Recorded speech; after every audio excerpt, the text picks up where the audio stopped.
Good morning. We are right here bringing you a brand new edition of Trading Hour live from the CNBC-TV18 Motilal Oswal studios. Navratri greetings to all our viewers on the first day. I'm Harmas Fatakia. With me, as always, Reema Tendulkar. Reema, good morning.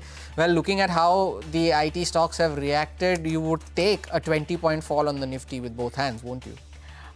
Indeed. But you know, so many of the experts we've been speaking to since morning have said the EPS cuts are limited to 1 to 4%, assuming things continue as is. But companies will take mitigating steps. They will look to offset it by sending fewer H-1B people or maybe increasing the local talent. So, I mean, the actual impact could be even lower. So I guess what we're seeing right now on the screen with respect to the IT stocks and the decline perhaps is what it's going to be. It's not going to be an existential crisis. But as you rightly pointed out, it's all about IT. IT is single-handedly dragging the indices down. Tech Mahindra is down 3.5%.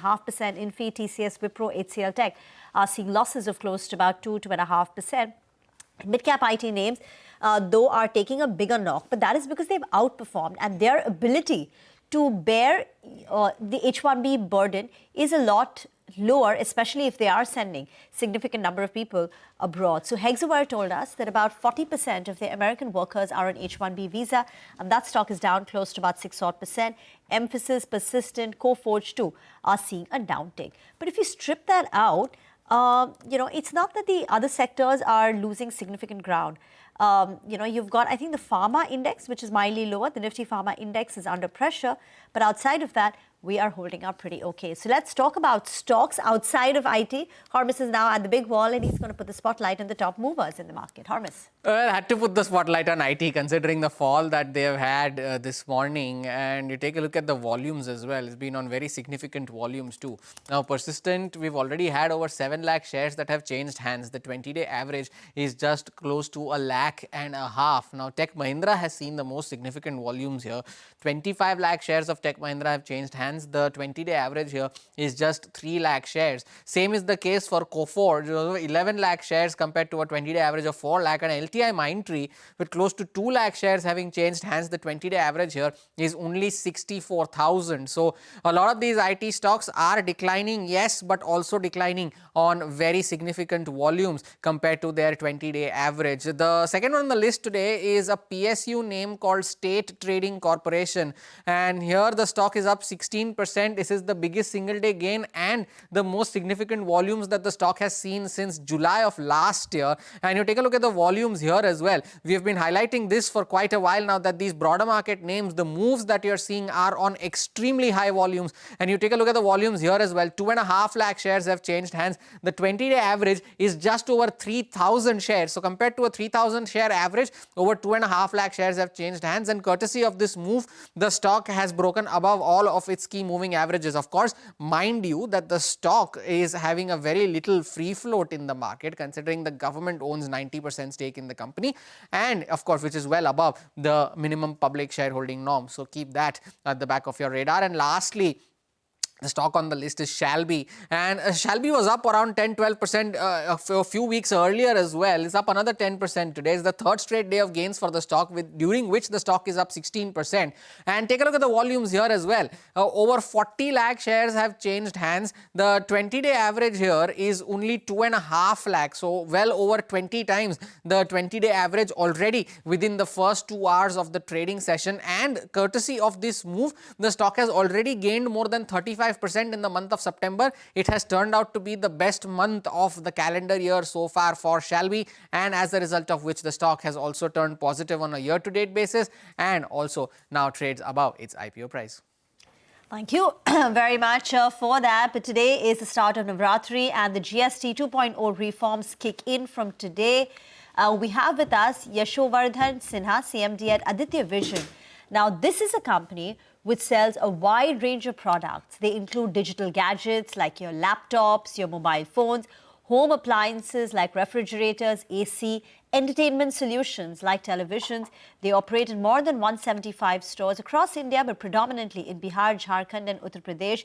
And all the categories, and many of the categories that they sell in their stores have seen a marked cut in the GST rates, spurring price cuts. And the hope is that we will see a consumption boost. In fact, that is going to be the discussion, the points that we will discuss with the management. Sales expectations driven by GST cut, the festive season, the key demand trends across category, and the outlook on revenue growth and same-store sales growth.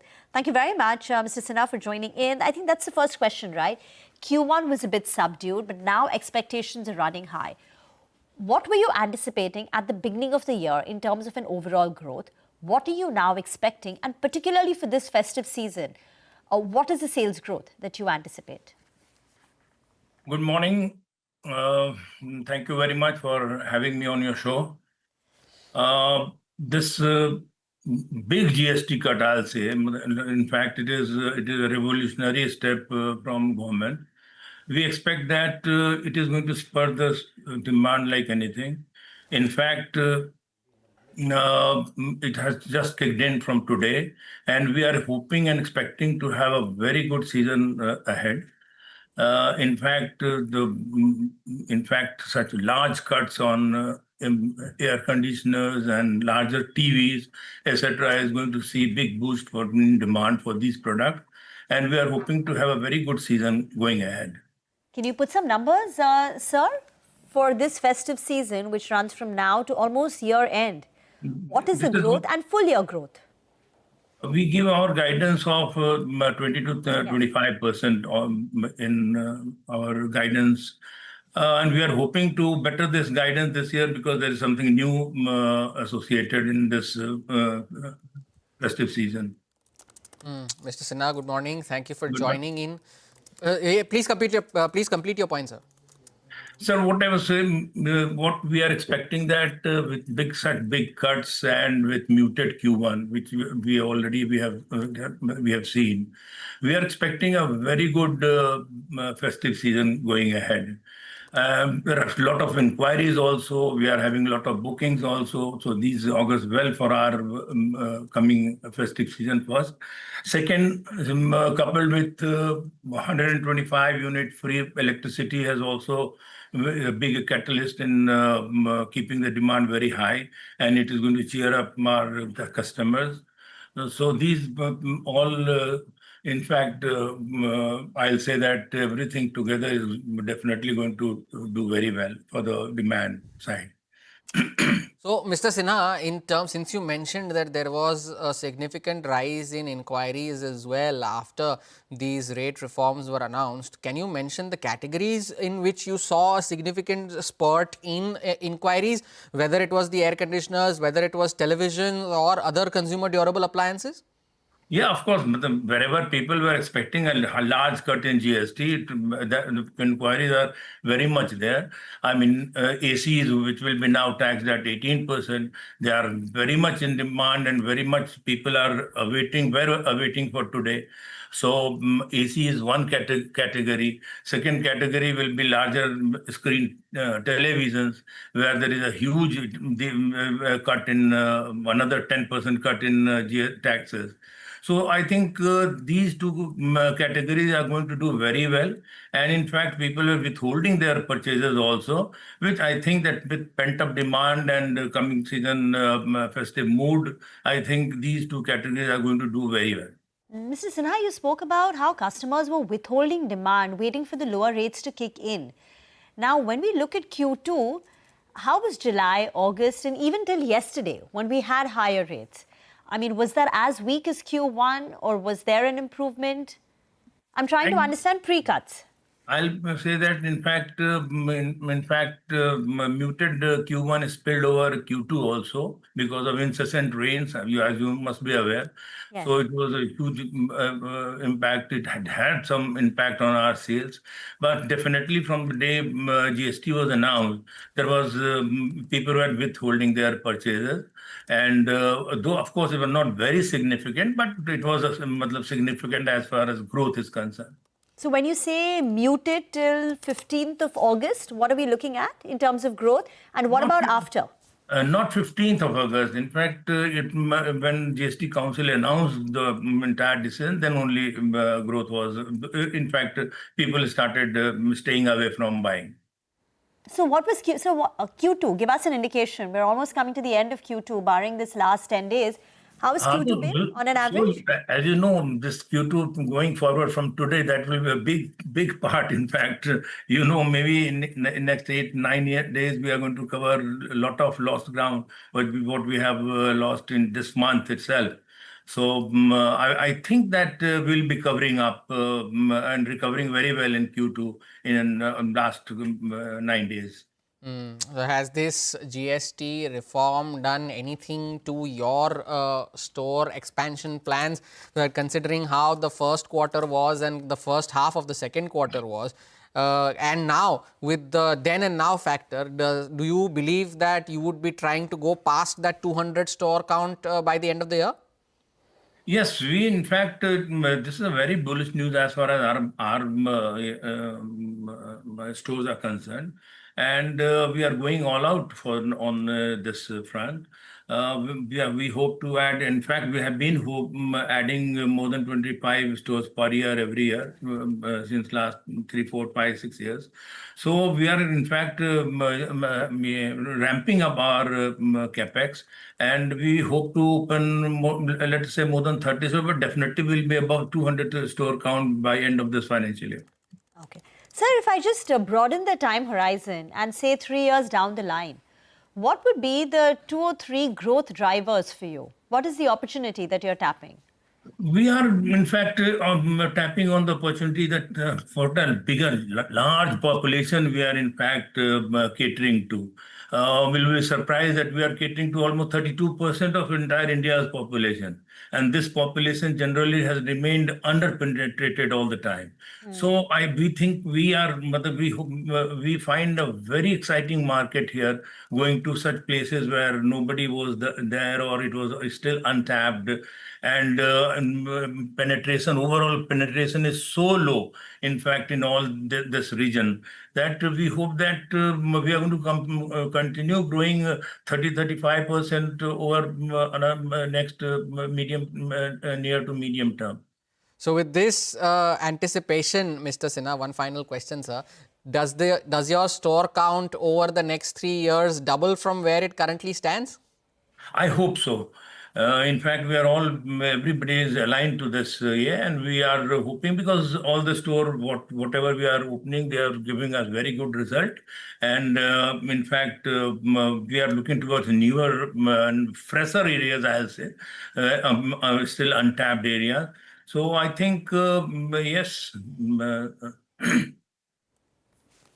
All right, Mr. Sinha, pleasure having you. Thank you so much for sparing time and joining us. Wish you good luck for the festive season and for the rest of the year as well. Aditya Vision there, hopeful that their store count would double over the next 3 years, and of course anticipating a significant recovery in this festive season compared to what the first quarter and the first half of the second quarter turned out to be.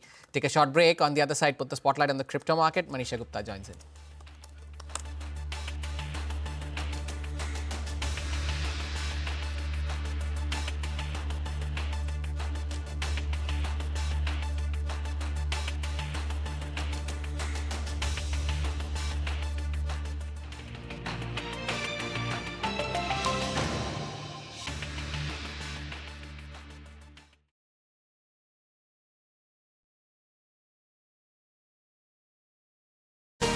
CNBC-TV18 presents Crypto Corner, powered by TCS. Welcome back on Crypto Corner. Today we are talking about the asset class, which is crypto or technology, and on how to invest into this and what should you be really looking at as you do in various asset classes. But in case of crypto or virtual digital assets, what are the main points to keep in mind when we are looking at those investments? So the first on my radar really is about the market's trend and prices. A lot of people get attracted into crypto because they've seen higher returns, they've seen prices run up as well. So in case of that, Bitcoin and Ethereum are your major things to watch out for, and this is what set really tones for the entire market there. So if you have these two cryptos surging up, the biggest is the Bitcoin and the second in sense of altcoin is Ethereum. That is when you know that the market really is surging on the higher side. There also are other popular altcoins like Solana, Cardano, Avalanche, etc. There's top 20, by the way, which you can keep an eye on. And if these are rising, that tells you that the overall market cap and the trend is on the higher side. The other point to watch out really is about the regulatory commitments there.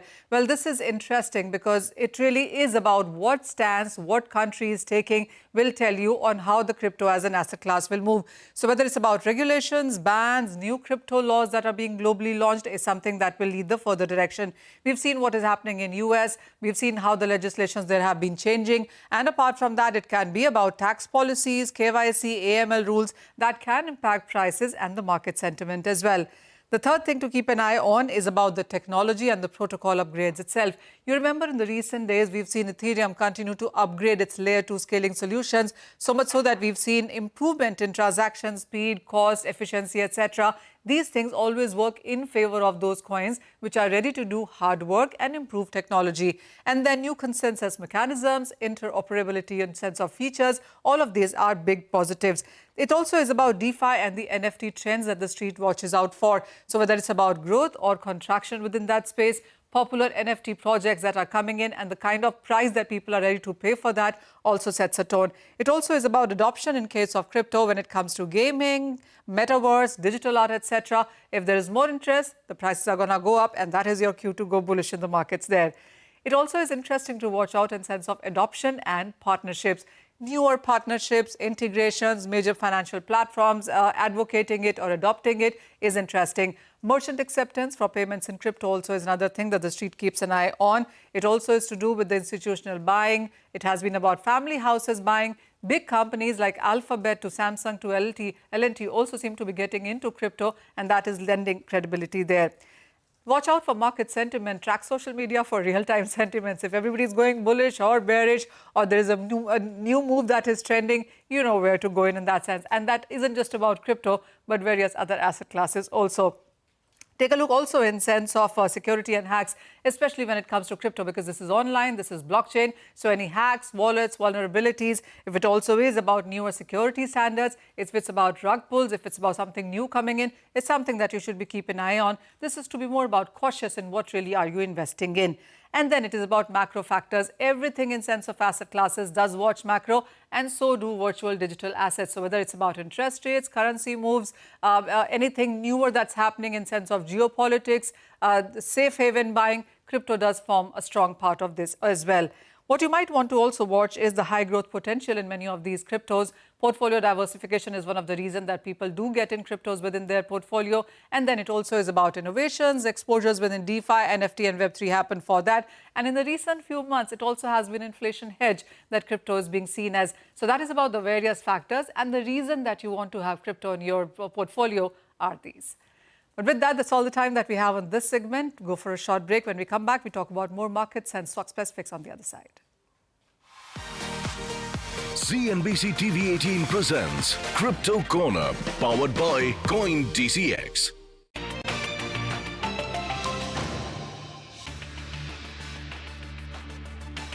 Welcome back. Pull up MCX. There's the flashes on your screen. The PFRDA committee may issue guidelines for trading in commodity derivatives in the next 10 days. That's what sources are telling our colleague Yash, and 0.6% higher on the stock. Remember, just last week, the SEBI chairperson Tuin Kanta Pandey had also mentioned about the FPIs and pension funds trading in the commodity derivatives, and that is what had led to the stock moving higher last week as well.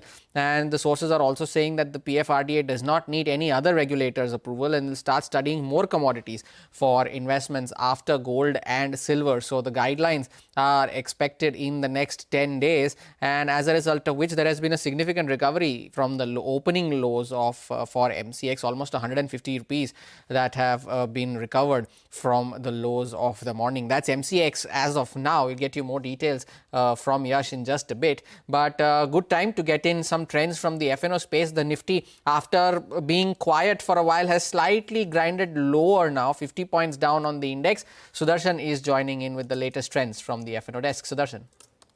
So the major move is mainly seen in majority of the stocks rather than at the index level. If you look at all the major indices, Nifty is trying to hold on to levels of, around 25,300, but in the last few minutes it has slipped below and currently down almost 0.6%.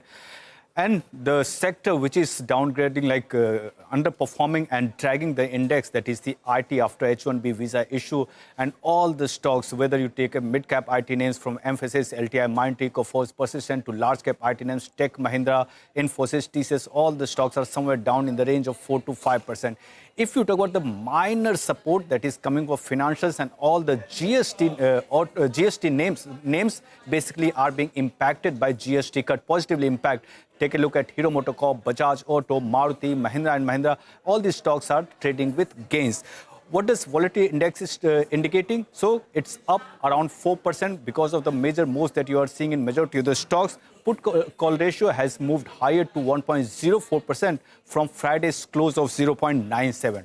What does options data indicate? So on the put side, if you take a look, 25,300 and 25,350, both the options are the most active. While for 25,300, premium has slightly come down. 25,350 also, it's almost flat. On the call side also, you'll see 25,300 premium has moved lower to 78 from 108. And for 25,400, it has moved lower to 30 from 53. So what does it indicate? So premium for majority of the options that I've talked about has been flat. So market is expected to remain range bound going forward. So now for Nifty, range will be 25,200 to 25,400. For now, support would be around 25,200. That is the intraday low. Resistance would be 25,330. 25,330. As far as Nifty Bank is concerned, support would be around 55,490 and resistance would be 55,670. That is the 100-day moving average. What about the stocks? Some of the stocks that are seeing short covering from insurance pack, that is LIC, and second one is HUDCO. LIC is moving higher also after the positive brokerage note from JP Morgan. And some of the stocks that are seeing fresh shorts, and most of the names are from the IT pack. Take a look at LTI, Mindtree, Coforge, Infosys, Persistent. So overall, it would be like we'll have to take a look what exactly market does. But for now, Nifty would like to hold on to levels around 25,300 because we have a weekly expiry also tomorrow. Got that. Thank you very much for joining in. Nagraj Shetty from HDFC Securities is now joining in. Nagraj, morning. Index is not doing too much, so let's straight away get to the stock recommendations at this hour. Hi, good morning, Rima. Yes, index faced resistance after a stellar up move of 1,000 points from 24,400 to 25,400 odd levels. I'm not expecting a bigger reversal on the downside or a sharp decline from here onwards.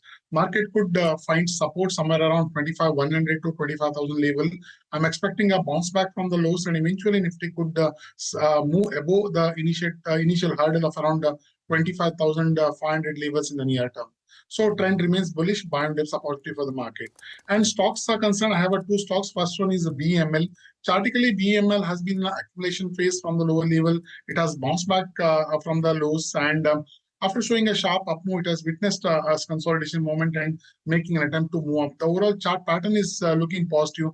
Currently trading around 4462 levels. One can place a stop loss at 4350, and one can expect a target of around 4750 levels. Nagraj, thank you for sparing time and joining us today. Let's cut across to the Network 18 Reforms Reloaded event, and Shireen Bhan is in conversation with the DIPAM secretary. Well, ladies and gentlemen, when GST was first announced, let's remember the markets were anxious, businesses were cautious, and households were curious. There was hesitation, there was even resistance, and yet over time, this very reform has helped reshape India's tax system and given businesses the predictability that they had long sought. Confidence followed, not overnight, but steadily, and trust was built brick by brick. Today, ladies and gentlemen, GST 2.0 is more than just a restructuring of slabs. It is a signal that India is ready to simplify and trust its business and its citizens with a system that's designed to fuel consumption, broaden participation, and strengthen confidence. It is fitting that this very day coincides with the date when GST 2.0 officially comes into force, a reform that could well spark a fresh wave of business momentum and festive consumption ahead of Diwali. The timing could not be more critical. The World Trade Organization now projects that global trade could expand by less than 1% in 2025. That is the weakest pace since the pandemic years. At the same time, the European Union is moving ahead with its carbon border adjustment mechanism, a levy that will directly tax exporters from steel to cement, and across Asia, supply chains are being reordered in ways that will decide who rises and who is in fact left behind. India, meanwhile, has reasons for confidence and optimism. GDP expanded 7.8% in the first quarter of FY26, driven by revival in rural demand and steady private investment.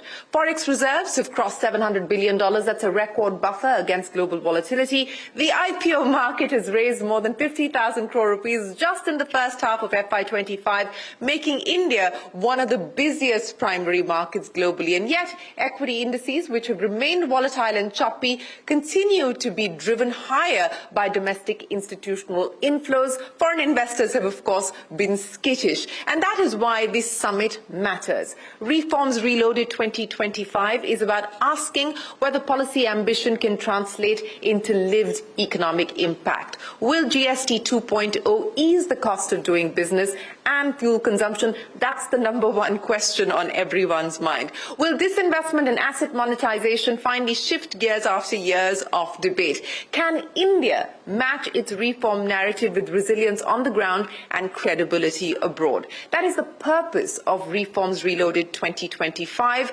GST may be the trigger, but the canvas stretches much wider, from disinvestment and asset monetization to frontier technology, defense indigenization, renewable energy, and India's evolving role in reshaping globalization. Over the course of today, we will be joined by policymakers, key decision makers, industry leaders, investors, and global voices who are not only shaping these reforms but are also holding them accountable to their promise. And before we begin, once again, we would like to take a moment to acknowledge those who've made this event possible today. We couldn't have done this without our presenting partner, IDFC First Bank. Thank you very much, Mr. V. Vaidyanathan, for giving us your support and for being here, coming in from Mumbai to be here with us this morning. Our associate partners, ITC, PhonePe, Reliance Industries, and our exchange partner, the National Stock Exchange.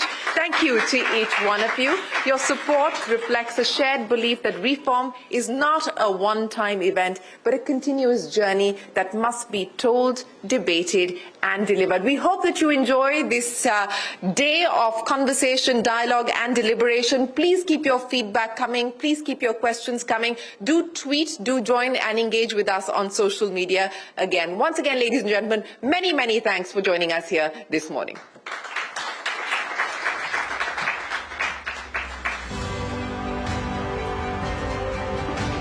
Thank you, Shireen, for setting the tone for today and requesting you to also please come back on stage.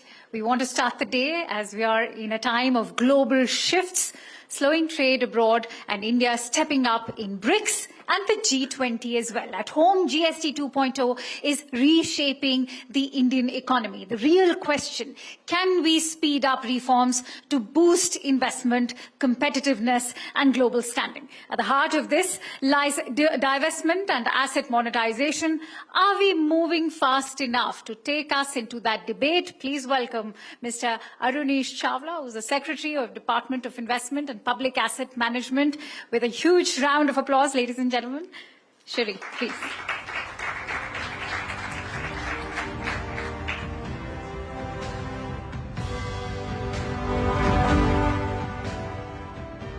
What better way to kick off Reforms Reloaded with the market-facing department of the Government of India, the Secretary of DPAM right here with us. Mr. Chawla, what a pleasure. Thank you so much for joining us here. Before I talk to you about disinvestment and the disinvestment roadmap, I want to understand from you the broad picture within North Block at this point in time, with the rollout of the GST, with the income tax cuts that were given by the government. The clear effort and message seems to be, as we heard from the Prime Minister yesterday in his address to the nation, boost consumption, drive consumption. The budget-making exercise is going to start shortly, Mr. Chawla. How does all of this stack up on balance as you get into the budget-making process? Thank you. Honorable Finance Minister will speak about it in more detail in the evening. I'll just make two supporting comments. One, our government is providing a balanced support to the economy. And balanced support includes support to private consumption, and which, as you very rightly said, includes both the income tax relief that was given in the budget and this great GST 2.0 reform, which is being rolled out and which was announced by the Honorable Prime Minister, both from the Red Fort and yesterday. Secondly, we have not forgotten investment. We've not forgotten about productive investment and the need to increase the productive capacity of the economy. As you know, the budget this year provided for more than double-digit growth in capex, which includes both budgetary and extra-budgetary resources. And as you know, if you can see the CGA data which came out the first quarter, that investment, public investment through the budgetary sources was on target. Equally important, what is called the extra budgetary resources, where we directly come in and where the public enterprises play a role. The data we have as of end of July, we achieved almost one-third, about 30 to 33% of the yearly target by July itself, which tells you that we have front-loaded reforms. We have kept them on track. And the industry and the commercial side of the government is working on the global value chains, how to revisit them, how to reorient them, so that we can insulate our economy from the global headwinds. I also have one suggestion. We should not get obsessed with individual numbers. India is a growing economy. We are in a phase of growth convergence. And it is how we perform relative to the rest of the world that is what matters. So which number should we not get obsessed with, sir? It's the headline number which we all tend to get obsessed about. And the right way of looking at it is, say, in spite of global headwinds, the world is going to grow, say, at 3% or even lower. If we can grow double that in real terms and maybe exceed that, and that is what the early data shows, we should be thrilled. That is my suggestion. Well, suggestion and point taken, sir. Let me now address the issue of disinvestment and what the government is likely to do as far as the disinvestment roadmap is concerned. You know, I talked about the markets, and the Indian markets have, of course, faced their own degree of volatility on account of the fluctuation of FII inflows, but that's been offset by very strong domestic institutional interest and domestic institutional investment into the stock markets. There really has been, in a way, a democratization of the Indian capital markets that we've seen. How does your department, how does the government intend to leverage what we see happening in the market? What can we expect? More public sector companies doing OFSs? Are we likely to see more IPOs? What can we now realistically expect? Good question, and I entirely agree with you on the observation. The first dose or the first dose of financial inclusion was Jan Dhan, was Aadhaar, was UPI, what is globally called the India Stack. The second big structural change that has come about in our economy is this great democratization of our capital markets. And as you know, the foreign institutional investors keep moving in and out. They have their own sentiments. Last year, they gave us a tough time. And this year as well, you know, in the last few months, there has been great nervousness because of the reasons that you well know. To great comfort and great relief, the domestic institutional investors have become part of our capital markets in a very organic way and in a very democratized way. And if I can just quote you numbers, just say last closing financial year, if the FIIs were maybe slightly negative in the net sense, the domestic institutional investors poured in 6 lakh crores of savings and into the capital markets. So we have moved away from that era where everyone just kept money in fixed deposits and provident funds.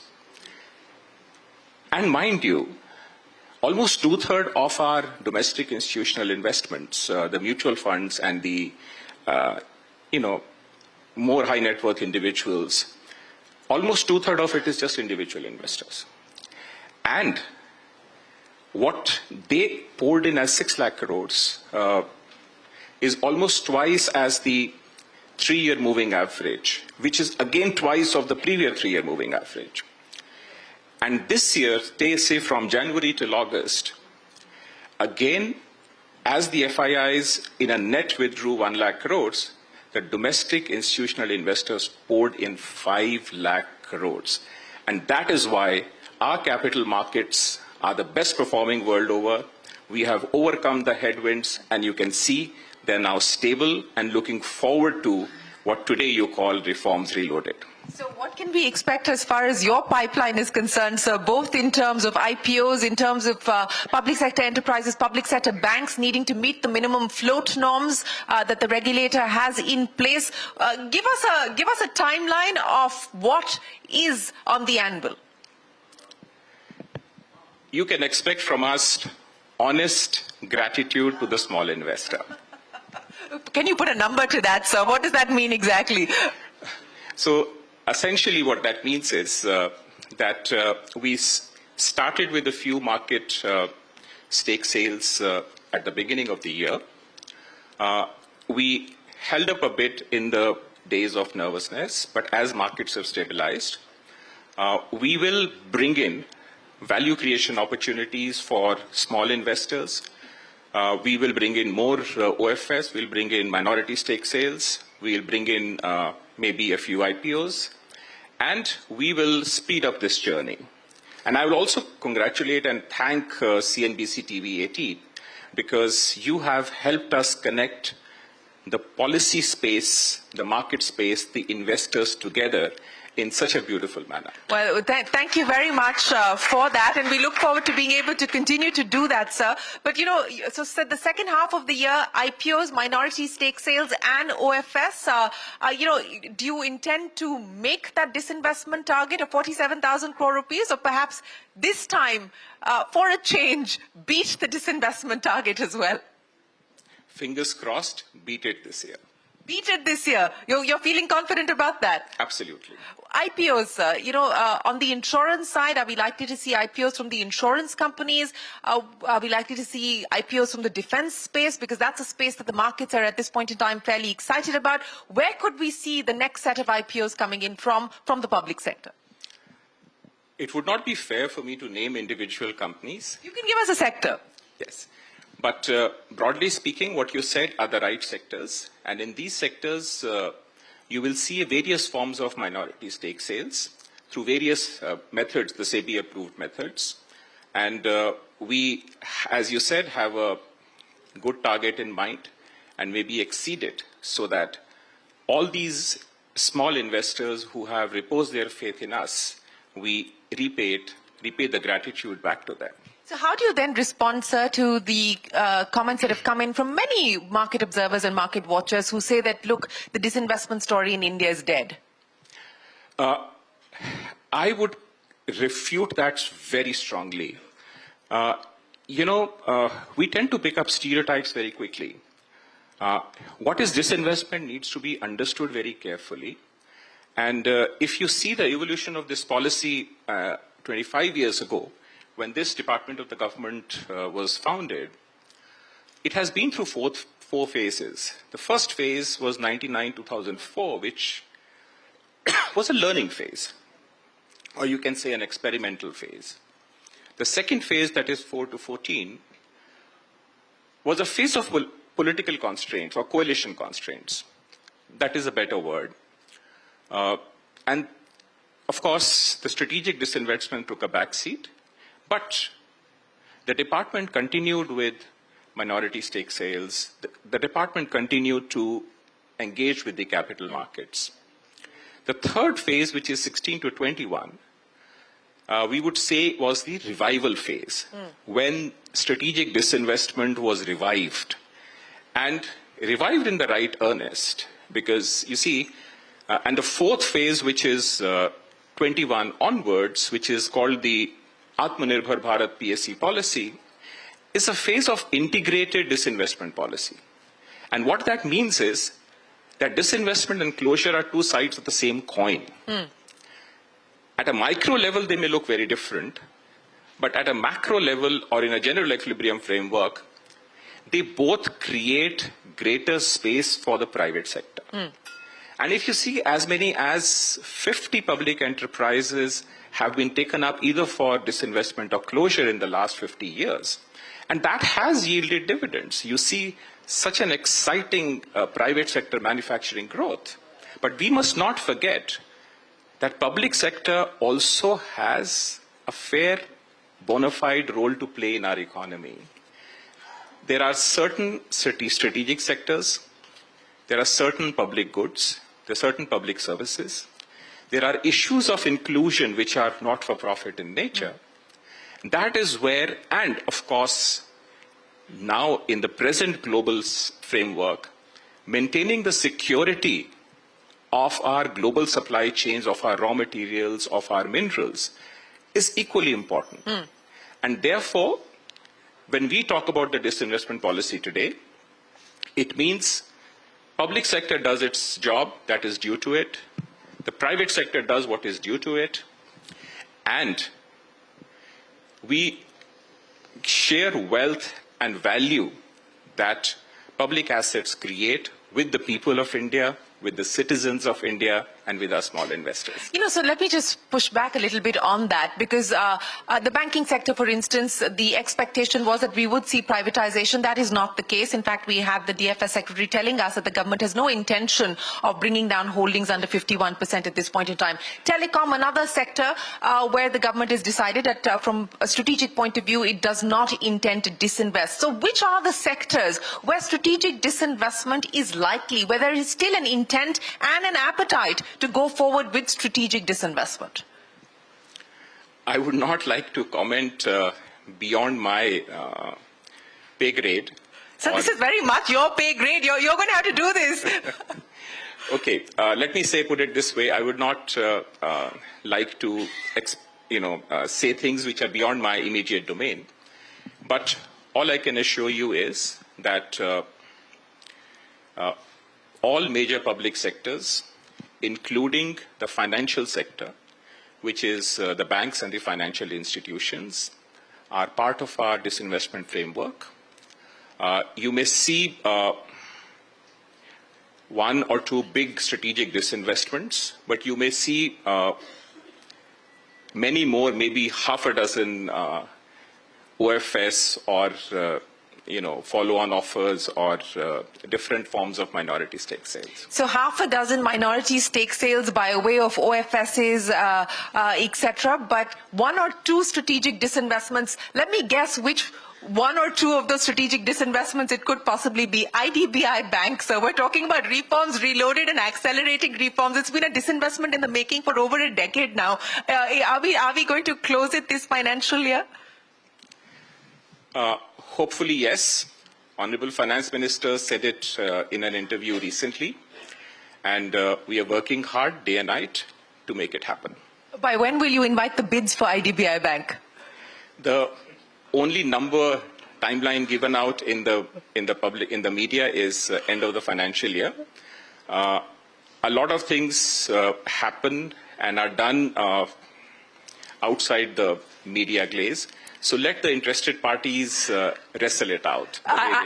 Speaking of interested parties wrestling it out, sir, would it be fair to assume that the foreign interest is higher than the domestic interest, specifically as far as IDBI Bank is concerned? No comments. I'm trying my luck to extract as much as possible from you. So IDBI Bank, of course, as you stated, is being targeted for this financial year. What could the second candidate be, sir, from a strategic disinvestment point of view? Wait and watch. You will hear the announcement at the right time, and we'll make the announcement through you. You'll make the announcement to us, so we will hold you to that, sir. But the other important aspect that you spoke of, and I think that's something that the market is also watching very closely, is the government's dividend policy. And perhaps you could shed some light on how you're looking at the dividend policy going forward as well. Very good question. A fair dividend policy is part of our integrated disinvestment framework. And the reason is almost the same reason as the monetary policy. Essentially, it is the discretion versus rule, which is also called time consistency. And it's a very careful optimization between the investors and the traders. We don't give any targets to the private sector. We allow them to freely operate in the capital markets. For the public sector, we want them to be benchmarks. And so we create that nudge. And over the last 10 years, we have debated this internally. The policy framework has evolved and matured. And we now ensure that public enterprises who have moved bravely onto the capital markets and have won the trust of investors should pay 30% of their profit after tax or 4% of their net worth, whichever is higher, as fair dividends to small investors. And this has picked up. If you see in the last 5 years, the dividends payout by the public sector enterprises has doubled. And even though they occupy only 14% of the market cap in our capital markets, they pay 25% of dividends to the small investors. So that will continue? That will continue, and it will they achieved a record landmark last year. Almost 1,20,000 crores was distributed as total dividends, and we hope to exceed it this year. You hope to exceed that number this year, 1,20,000 crores. IPOs, and I want to go back to that because the last big blockbuster from the government, of course, was the LIC IPO. What's the thinking? What would you like to prioritize in terms of the IPO pipeline? We talked about how strong the appetite has been as far as the primary markets are concerned. What would the government like to prioritize given the global challenges as well as the appetite in the market from an IPO perspective? Good. We are doing investor meetings and market research. You should expect that at least some public enterprises in the strategic sector or natural resources space, or maybe their subsidiaries, will be brought out and placed suitably. So natural resources space. So you've given us a clear heads up there in terms of what the priority is likely to be, sectorally at least at this point in time. Okay. And how soon can we expect you to look at hitting the markets? End of financial year. Anything before that? This financial year. So that's the target. And how many are you working towards, sir? No comments. Okay, fair enough. Mr. Chawla, I want to take a little segue away from disinvestment to talk about something that I know you've very closely been involved with. I don't know how many people in this room know, but he's, of course, had stints at the IMF, and he's been very closely involved with economic diplomacy as well. As you look at what's playing out at this point in time with tariffs, especially with the ongoing negotiations between India and the US, what do you believe are likely to be the outcomes of these negotiations? How confident do you feel that we will, in fact, be closer to getting some sort of an agreement in the next few weeks? Those who are not part of negotiations do not comment on it, when particularly they leave those positions. As an observer. This engagement will continue. It's very difficult for anyone to predict which way it will go. But my own view is that we should not respond in a knee-jerk fashion, which is what we are doing. We should continue to work on our fundamentals, strengthen our economy, provide balanced support to growth, reorient our value chains, and at the end of it, it will pay us good dividends. So, a calibrated approach is what you're essentially suggesting. But on the macros, as you look at what's happening, especially as far as the currency markets are concerned, and we've seen a fair degree of volatility there, how do you see the rupee and the move in the rupee also offsetting some of the impact as far as exporters are concerned? But, what you believe the strategy should be there? It's the domain of the central bank, so I would not give any comment on it. But being the market-facing department, whatever we see and whatever we research, broadly the rupee is aligned with the fundamentals, which is called the real effective rate. Coming back to asset monetization, and we had that big plan as far as asset monetization was concerned. What can we expect now realistically as far as this financial year is concerned on that front specifically, sir? As I said, I would reiterate that we are on course to meet our target. We've been planning it since the beginning of the year. We did a few things at the beginning, and when the headwinds come, we lie down, but we keep ourselves ready.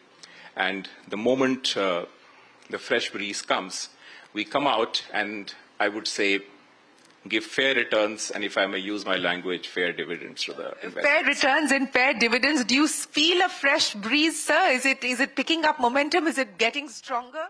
Some major announcements made by the disinvestment secretary there. More natural resources linked companies IPOs on the anvil by the end of the financial year. The DIPAM secretary is also hopeful that the disinvestment target for the year will be exceeded and not met. And there are at least half a dozen OFSs that are lined up, including one or two major strategic disinvestments as well. So important announcements made there by the DIPAM secretary in conversation with Shireen Bhan at the Network 18 Reforms Reloaded event. With that, we take your leave on this edition of a Trading Hour. The Nifty still 40 points lower, but the activity lies on specific stocks. From Rima and me, thank you for watching. Halftime report on the other side.